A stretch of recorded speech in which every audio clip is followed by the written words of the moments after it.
ప్రొద్దున్నే మన లైవ్ రెగ్యులర్గా చూసే ఒక దైవ సేవకుడు తన కుటుంబంతో ఫోన్ చేశాడు. అన్న, నిజంగా దేవుడు చూసే దేవుడు అన్న, కుటుంబంలోకి తొంగి చూసే దేవుడు అన్న.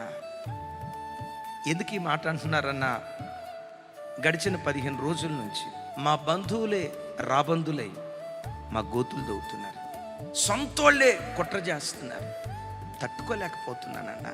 బయటోడు ఎవడైనా కీడు చేస్తే వాడు ఎవడో బయటోడు కదా, శత్రువు కదా, పొరుగోడు కదా, మనమేంటో మన మంచితనం ఏంటో వాడికి తెలియదు కదా, కాబట్టి వాడు గోతులు తవ్వాడు, వాడు బయటోడు, దీనిలో విచిత్రం ఏముంది అని తట్టుకోగలుగుతాం. సొంత మనుషులు కీడు చేస్తే తట్టుకోలేం కదన్నా. ఒక ఆర్టికల్ చదివాను, ఇనుముతో ఇనుమును కొట్టావనుకోండి కంగుమని శబ్దం వస్తుంది. ఆ ఇనప సుత్తితో బంగారాన్ని కొడితే బంగారం శబ్దం చేస్తుందా? అదే ఇనుమును కొడితే కంగుమని శబ్దం వస్తుంది. మనలాంటి భక్తుడు ఒక ఆయన అడిగాడట, ఏమమ్మా ఇనుమా, నిన్ను కొట్టినట్లుగానే బంగారాన్ని కొట్టాం కదా, బంగారం పూర్తిగా సైలెంట్ గా ఉంది, నువ్వెందుకు అంత వైలెంట్ అయ్యో అని అంటే, ఇనుమందట బంగారాన్ని ఇనుముతో కొట్టారు కాబట్టి అది శబ్దం చేయలేదు, ఇనుమై ఉన్న నన్ను ఇనుమే కొడితే, అంటే నా సొంత వాళ్ళే నన్ను కొడితే ఆ బాధ తట్టుకోలేమయ్యా.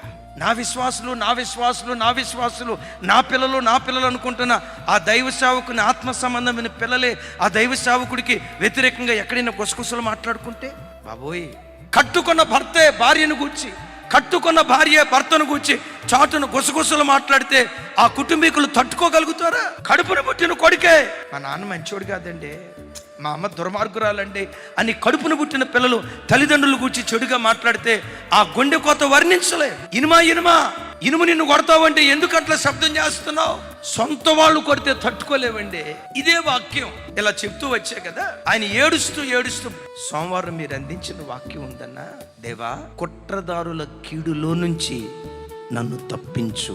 ఆ వాక్యం మమ్మను బ్రతికించిందన్నా. ఆ 27 నిమిషాల నిడివి కలిగిన ఆ వర్తమానం ప్రారంభపు మాట నుండి చివరి మాట వరకు మీరు ఎలా వాక్యం చెప్పారో తెలుసా?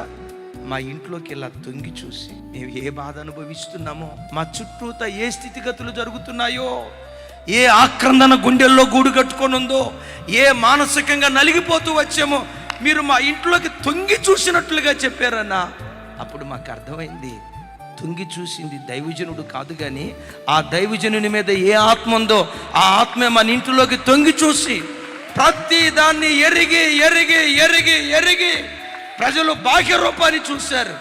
దేవుడు గుండెల్లో గూడు కట్టుకున్న ఆక్రందను చూసి మాతోనే మాట్లాడాడన్నా. ఆ వాక్యం మమ్మల్ని బ్రతికించిందన్నా, ఆ వాక్యం మమ్మల్ని నిలవబెట్టిందన్నా.